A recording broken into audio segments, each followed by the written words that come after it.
to Democracy X Innovation. I'm Kwanka Kongdesha, and Puripat Kurnapat. yes, And you are here. yeah, you're here with us in May, in dystopian Yeah, with in May. Yep. How's that become dystopia in this month? a lot happened in this month, right? Like you look at the newspaper or like on the social media, and you could see like almost every day we have new single issue coming up Are you for still us to analyze, of course. Well, there still are That surprised electronic me. newspaper. like Bangkok Post? Yes, like they keep headlining that the government is starting to give vaccine to people, right? Because of the Right. infection rate, like the cases of the Yeah. COVID-19 in the so-called phase 3 in Thailand Yeah, another outbreak. has been risen Yeah, we got tremendously. yeah, the third outbreak, and this time is quite, I would say, quite chaotic Mhm. in a lot of sense. Okay, in both the physical like the health situations, and of course it's already chaotic, but also like in the state of like mental and the trust issue that people in Thailand already have with the government are like getting worse and worse and worse now. We see people are complaining more than a lot, and this time not only with like frustration but with anger too. And so that's the train that's going on. And yeah, we've been talking about COVID like for every episode already, but it's the main theme of what's really going on. Because our first English episode was in January, right? And then that was before January, like at the beginning of the new year, like from last year. It was the phase 2 of the COVID-19 outbreak, and now we are phase 3. Yeah, but people thought back then in the new year was like bad, was like the worst, because like in the first phase back in April 2020, like last year, it was only like 300 cases max per day. But back then in January, it was like some kind of 2,000, but only in Samut Sakhon, right? In only one province that has a very large outbreak, and then like nobody really pay attention much about that case. Yeah. And like but now like the third one with the Thonglo cluster. With the cluster in Thonglo, in entertainment, like places in Thonglo. Right. And it was like in the middle of the city center of Thailand. In the middle of the city of Thailand. So it's been spread widely, and then it moved from Bangkok to Chiang Mai very fast, because like they said, some people from the Thonglo cluster went to Chiang Mai, and then they went to Chiang Mai, and they went to Chiang Mai's a lot of places district to like the warm up cafe. To warm up, the famous club in Chiang Mai. So it happens to be another Chiang Mai cluster. So it is really big. And then it's spread everywhere in Thailand. So now it's been serious, because like at first we thought it's going to be like 700, 800 cases per day, and then it's going to go down. Yeah. But it's already 2,000 per day. Yeah, it's increased up into 2,000 per day. Like one day it was 2,800 cases.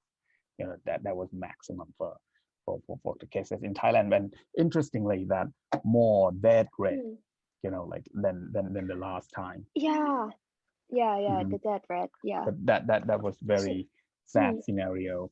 Like more than 20 people dead, every day by the COVID-19. Yeah.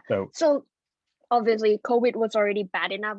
It was already a dystopia throughout the whole year. And then what we see is the unfortunately increasingly the death rate. Okay, not only because of the COVID health issue, but also due to the inequality and inability to access to some of the public good, like or the service. Access to ambulance, access to the public service that people were supposed to be getting, and that is quite sad. And like, with all my due respect and condolence to all the people who have lost their loved one, we see this month the crisis of mismanagement. I would put it that way. Mm-hmm.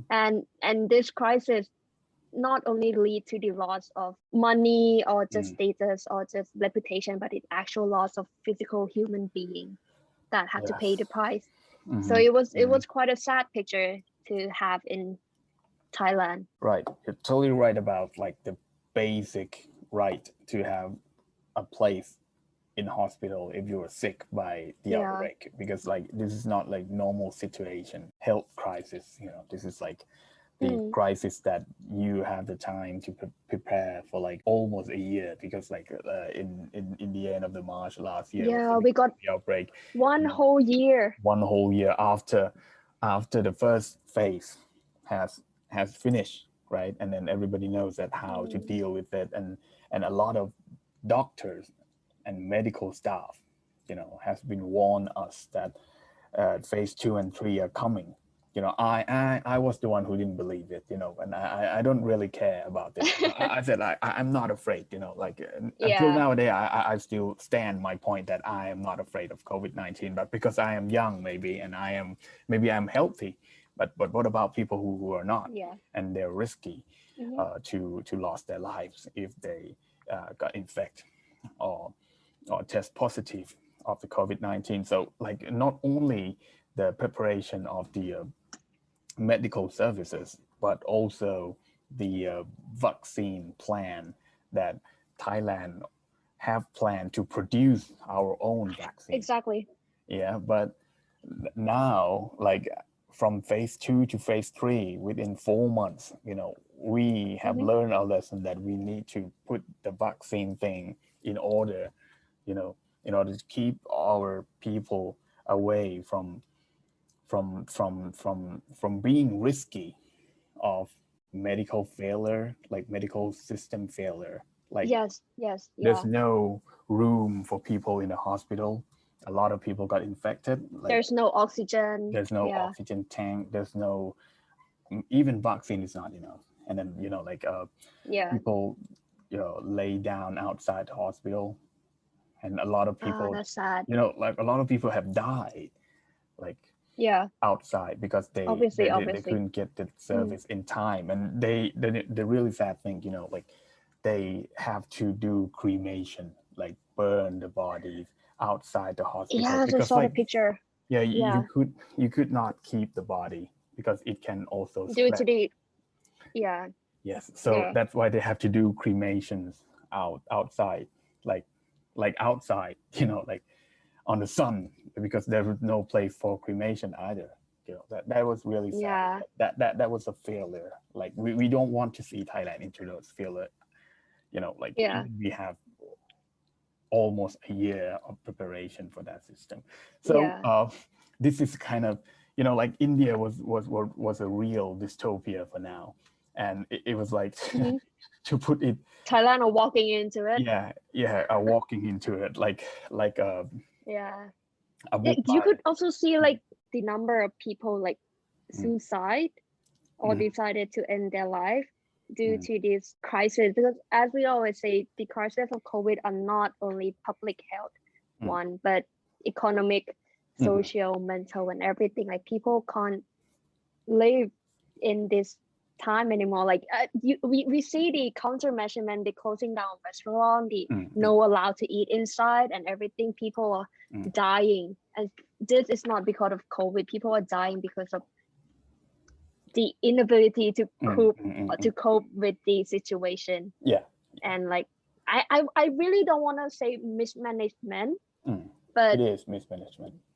One way or another, people not are dying. Like not in the wrong way. And when we look into politics, it's also messed up in its own way. We see the case of Penguin.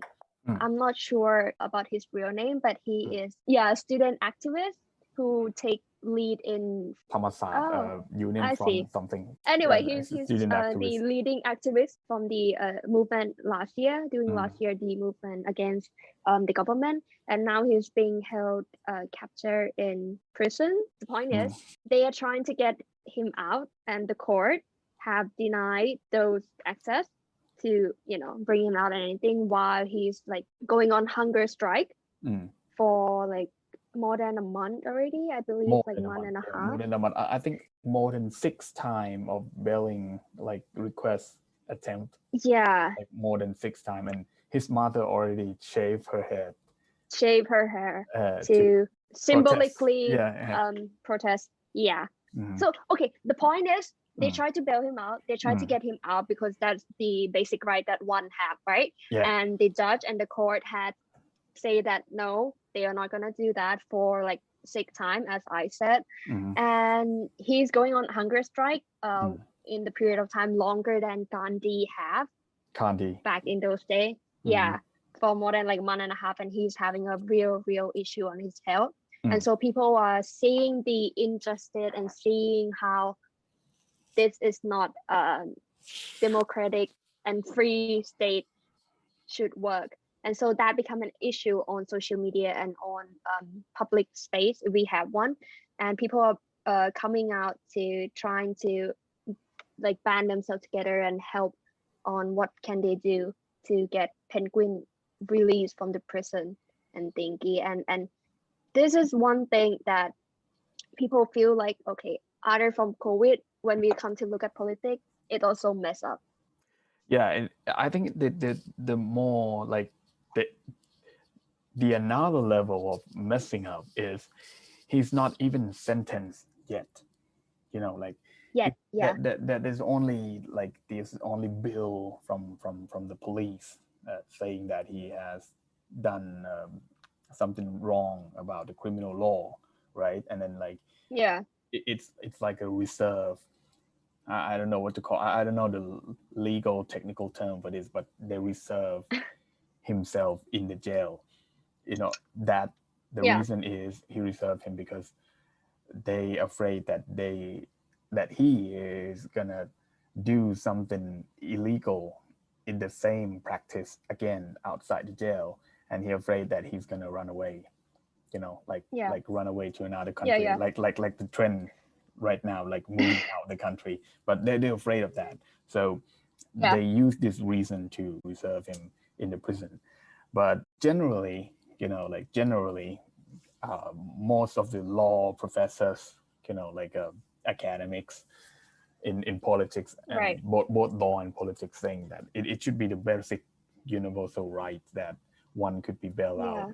while they're not sentenced, because like the case is not end Mm-hmm. yet, like it's Yeah. still There's ongoing, yeah, and it's not kind of you know final yet. yeah, it's not final, and it's not appropriate So to keep him that, I like to. I mean, like if we are in this field, we also have learned some Mm, basic law, right? And there mm, is this idea that we mm, all kind of like study that say like those who are going to the trial sentence, mm, they are mm. not guilty until proven to be one. I'm not sure Yes, how to put it yes, in English, yes, yeah, but that like hmm yeah, the sentence like until you can prove or until the trial is ended, mm-hmm. until you can prove that he is guilty, Hmm. he is to be assumed to be a innocent person, Innocent until right? he's been sentenced to be guilty, something like that. Yeah, Yeah. innocent until proven guilty, right? I think that's the Mm-hmm. term. I'm not quite Right. sure too, And but but that's the idea.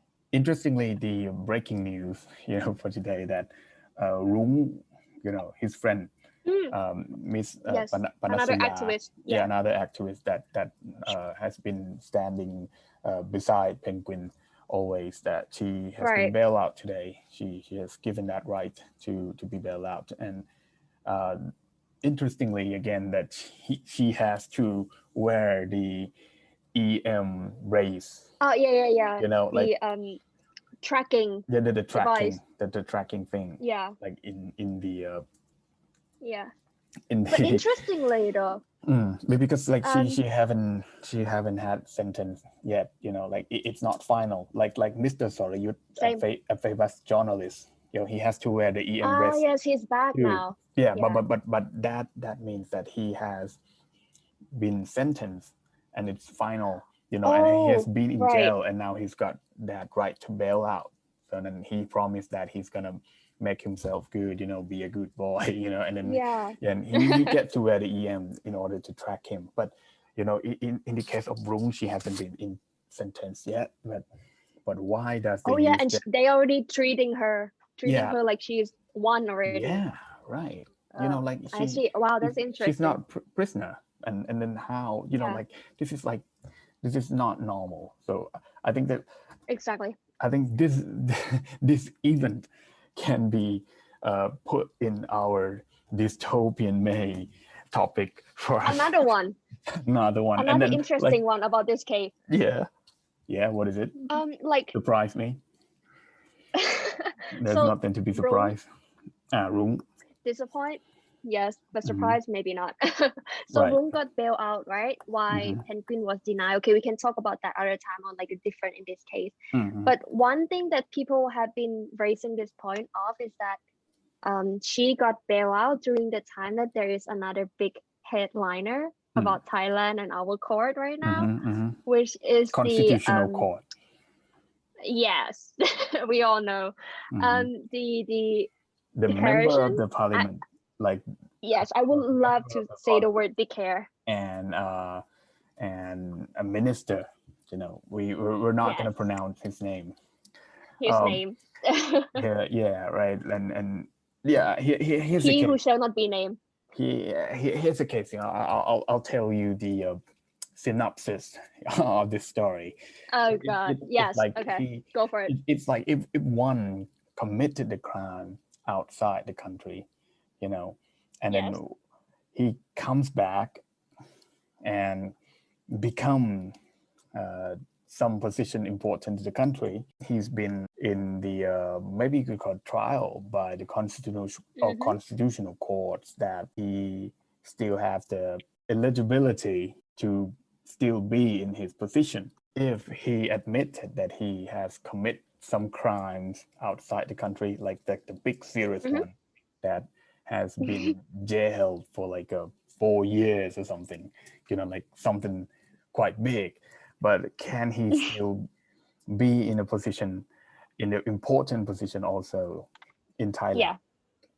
But constitutional court, you know, has been declared that this is not unconstitutional. That means that he can still be in power. So wow, like a lot of people said that that is not right, you know, something is wrong, but because like Escobar would love to be in Thailand. Yeah, I'm telling you. You- Narcos would like. that is Mexico, right? Yeah. Oh my God, he would love to be in Thailand. How different from Mexico and Thailand? You know, like we're near the center of the earth, like the geography was quite the same. He did not get to be a ministry, so I think that's the difference. Yeah, right. So maybe people think that's something wrong because, like in this case, someone has committed a real crime, right?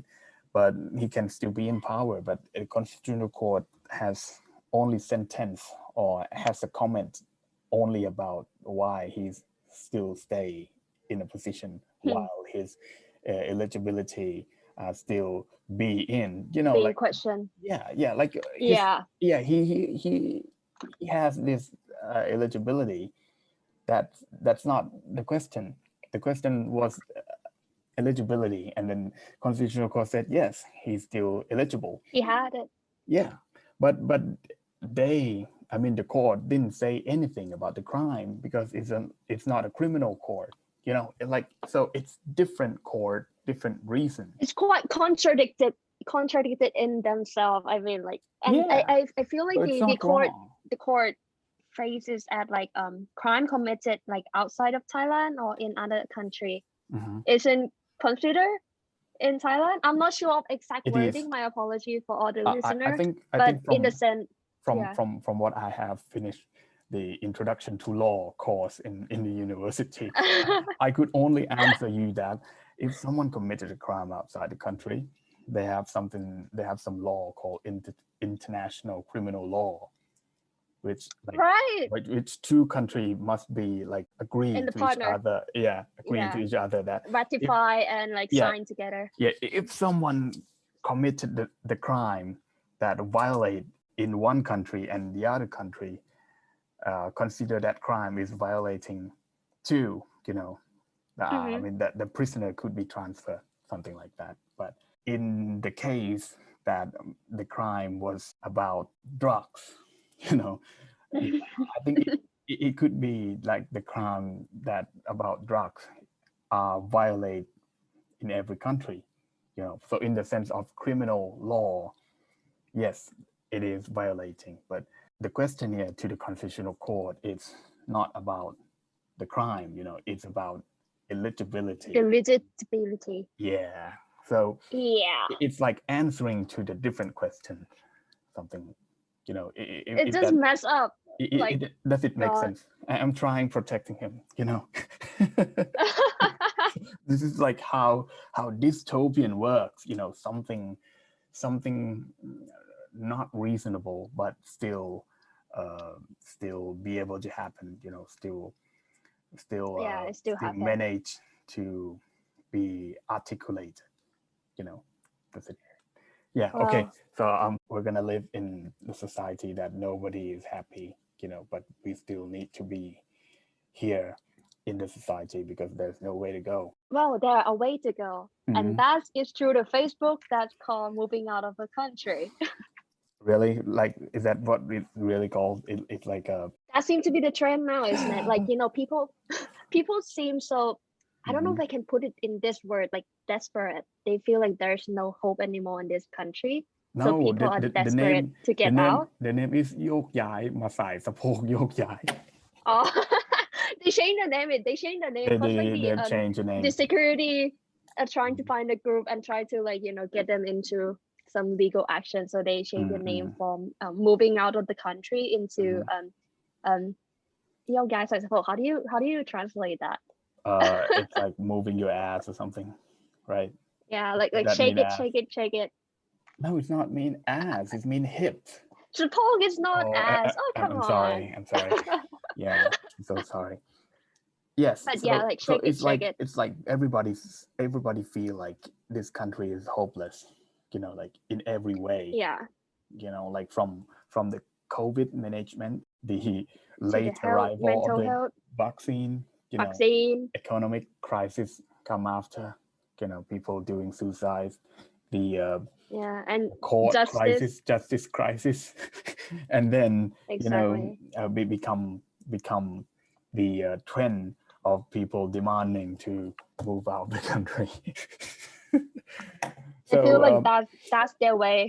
Yeah, so if anybody can listen and understand in Thai, we have a different podcast episode that we have just published.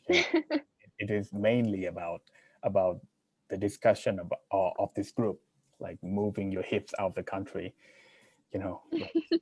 like that. But yeah, as you said, this is really, really a crisis. There are about like okay. Let me finish what we haven't finished. In the last episode, you were asking me a question like, why do I come back to Thailand? Oh yeah. So Hada first, we both we spent a year abroad, like we study abroad. Yeah. And in those episodes in Thai version, we were asking like, how do we feel about living abroad, and like why are we coming back to Thailand, and how do we see this phenomenon of people wanting to move out? And yeah, that's the basic start of what we have been talking about. And yeah, so why did you decide to come back to Thailand though? Like the first thing, like family. Yeah, I have family here, so I'll come back to my family because and then like you asked me the same question of my Singaporean friend asked me in London. Like he asked me if Thailand is so bad, because I was telling him about how bad Thailand is from that time, like 2018. Can you imagine like now, like 2000 till now? Yeah, nothing changed. Yeah, not worse, a lot worse. And I told him that I had family in Thailand and I have to come back to my family.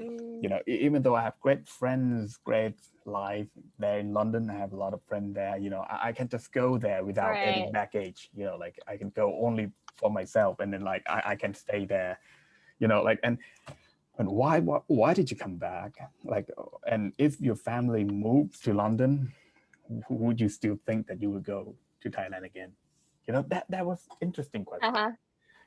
And I said like, no, I still would go back to Thailand. And he was why did you want to? Like, I have to. I think I feel like I have to give some hope for people in Thailand. That. like Superman. Not all hero wear cape. Have you watched Not Man all of hero Steel? wear cape. Like Lois Lane asks Clark Kent that what is the symbol, like the S symbol in his chest. He said like hope, he come here to give people hope. That's the problem in Thailand right now, because we have people feel, I'm not saying like we literally have no hope, but people feel that there's no hope in the country. That's why we are facing a lot of crisis and a lot of dystopian scenery in Thailand right now. Yeah. And so what you're saying is really, really like, wow. Yeah. I think I'll have to give them hope that there's still hope for us in Thailand. I'm really afraid the scenario, the nightmare scenario like today, that skilled people, the people with a good hope for Thailand, people who have the ability or what it takes to bring the country forward, they give up on everything and move out. I'm really afraid. And 2 years later, it comes true. The nightmare comes true. People already thinking of moving away, out. Yeah, and then like the expert, like the people who already moved out, has give the advice for people who are in that group of how to leave the country, get out of here. Yeah. And I feel this is another real dystopian, like country are facing a crisis. Like if there are about like 800k people joining in that group trying to seek a way out of Thailand, and imagine that number of people with some quality people, high skilled labor moving out of Thailand, what will be left of this country? So we are talking about real dystopia right now, real crisis that Thailand are facing right now. Like in the Thai version, Mr. Purawit, Park, Brother Park, he told us that all we have left is age people, like higher age, another thing. like aging elder people. Aging society, right? That we are facing with right now. And then like if the labor of the country, the working men and women and bisexual and trans, like everybody. Are you not trying to assume gender? I'm trying not to touch it, but yes, well, working people from Thailand has moved out. Like how badly aging society Thailand would face. There would seriously be no future for Thailand. Yeah, that's like that. And what about when we say like why did you come back from Edinburgh, Scotland? Edinburgh, Scotland. So I feel like I need to disclaimer first that I live my life in a quite international environment ever since I got to school. And a lot of time when we were talking about future, me and my friend are usually like, it's quite normal to think about leaving the country and going out. So that is quite normal scenery for me to not come back to Thailand. But because lots of your friends staying aboard, right? Yeah, a lot of my friends, they went to university in different countries. I have friends all over around the world. Not many of them decided to stay in Thailand. So that was like kind of like the environment that I was surrounded myself in. However, for me, I used to funnily told everyone that this decision that I come back to Thailand was because my dad cut my allowance. So I come back to Thailand because of it. Fair point. Because I was trying to find job abroad to like following everyone's path and thinking, but as I said to my family is here and I'm the only child too, and I feel like there are a lot of worry going on. Yeah, me too. I'm the only child too. So that I feel like it's quite a responsibility to come back to Thailand. And to be honest, I never really thought like you did, the hero did, like come back to give hope to the people, because I don't know, man. I just feel like it's quite hard to change. I think like Superman, give people hope, but you think like Spider-Man, responsibility. Yeah, I mean, I come back because my dad want me to come back. Yeah, and he want me to work in. That's a good thing. Yeah, he want me to work in like. I think it is good. Government. It is right decision to cut your allowance. It was so bad. You know what? It brings me to our final subject that we're gonna talk about today. Right. Like we took a lot of time today, because like this month has a lot to talk about, right? a So lot of the topic. the Yeah, allowance, like you work there too, right? exactly. You work in Edinburgh. How Yeah, how part-time. how much have you earned a month, like roughly? Oh my God. I'll I speak like a British, like roughly. roughly. Okay, Roughly. I never, I mean, I did do count, but I don't remember the exact amount now because I work at a waitress in a Thai restaurant, so I got tipped too. Yeah. So each night it depends, but usually it's like mine around my wage is like 7.5 pound a week.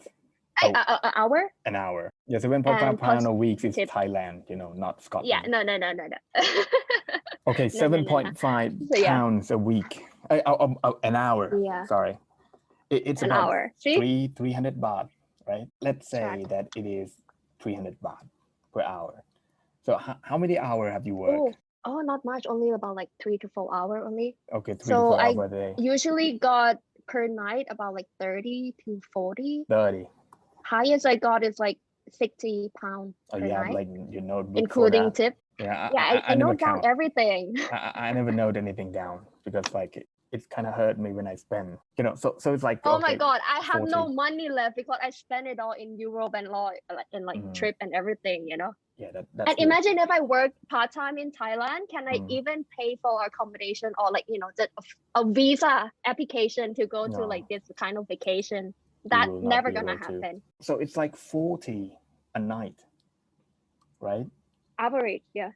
So like 1,600 baht, Yeah. 1,600 baht, right, per night. Yeah. And how many days Is do it? you work in a week? Depend on like my class. So I have flexible time, but Yeah. usually like So 2 nights roughly at least.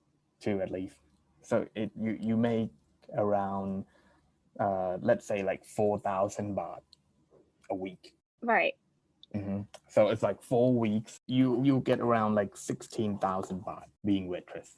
That is like, and working only 2 days a week, and that is like the level entry of basic Thai.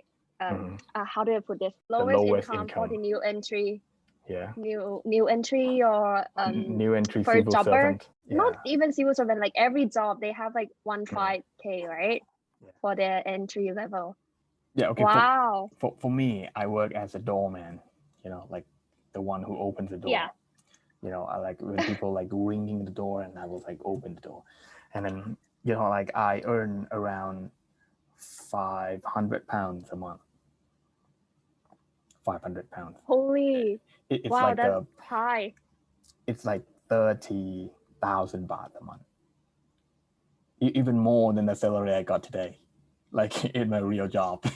Just being a doorman. Can you imagine like being a doorman?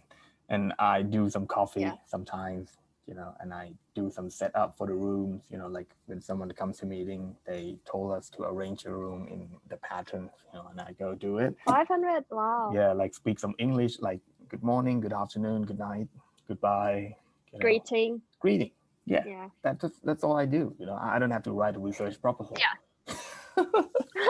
Okay, so again, don't tell them. So the point way is too funny. Okay, so the point is the point.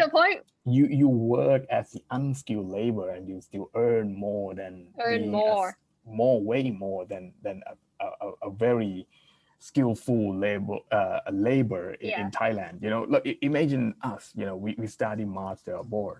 That's not. We got master. Easy. We got a quite good job in Thailand. Yet our wage are lower than what we do part time when we were in England. A master that you spend 16,000 pounds a year. I spent 20,000 pounds on a master. That's in Edinburgh. Edinburgh is more expensive. Okay. Okay. So it's like so what's the point? So what's the point of paying millions $, from the UK to come back to Thailand and get like a 30,000 baht a month? Like only crazy people would do it. Like what is going on? We are the crazy people. What is going on with this country? So this is what a lot of Marxist leftist academic in Thailand explain how Thailand is trapped in the middle income. Country.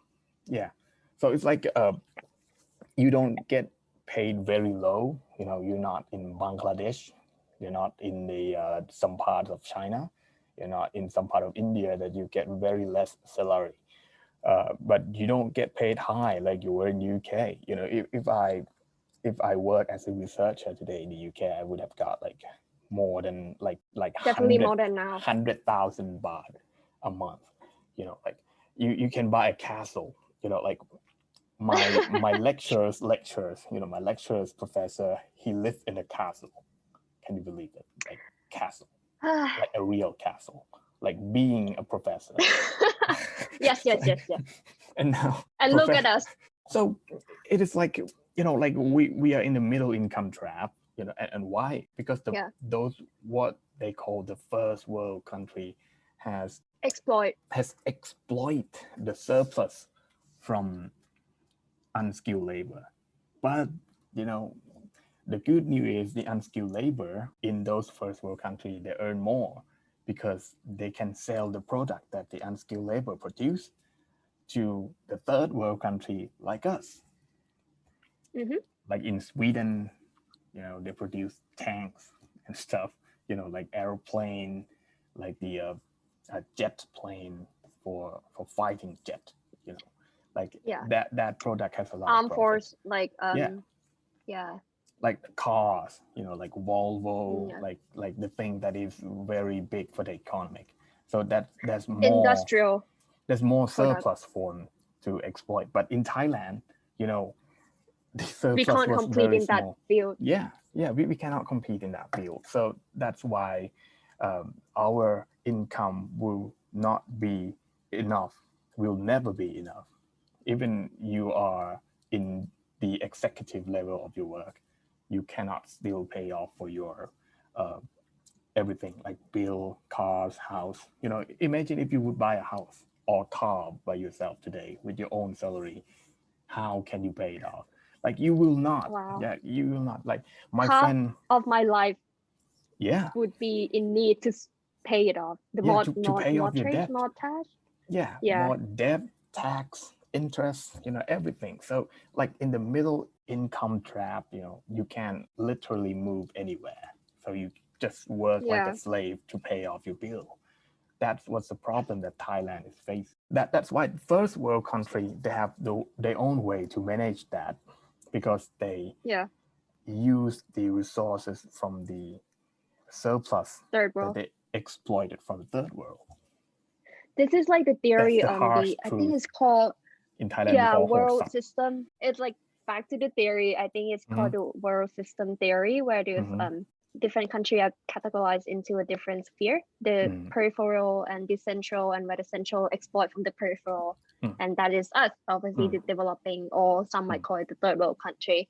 And exactly as Kun I said, and so that reminds me of that theory. Maybe I'm not very happy to hear the word world system theory, but yeah, fair enough. Of course, I know. Yeah, okay. So you're right. You were exactly right. That's a harsh truth to accept, but it is, you know, like, and from the first word we're talking about this issue, we use the word labor, right?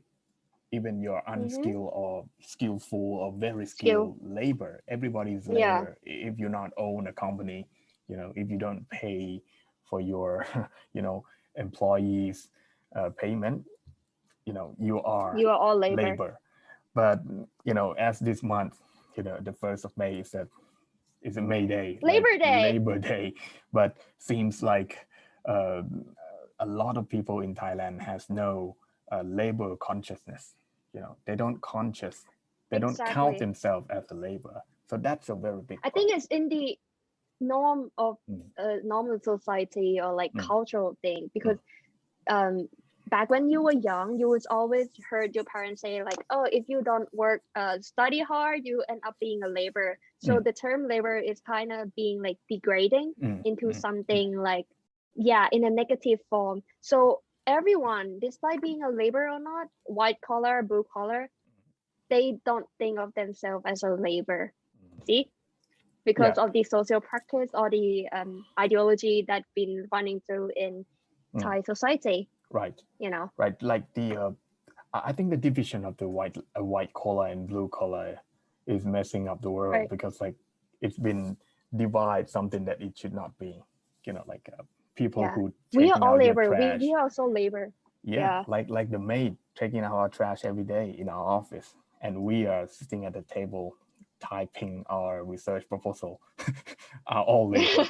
Like, and then Thai people couldn't accept that, right? Because we are Yeah. in a society that has status and class. I am higher, Hierarchy. I am academic, Yeah. I am researcher. More prideful. Yeah, you're just a maid. You're just a Yeah. security That's guard.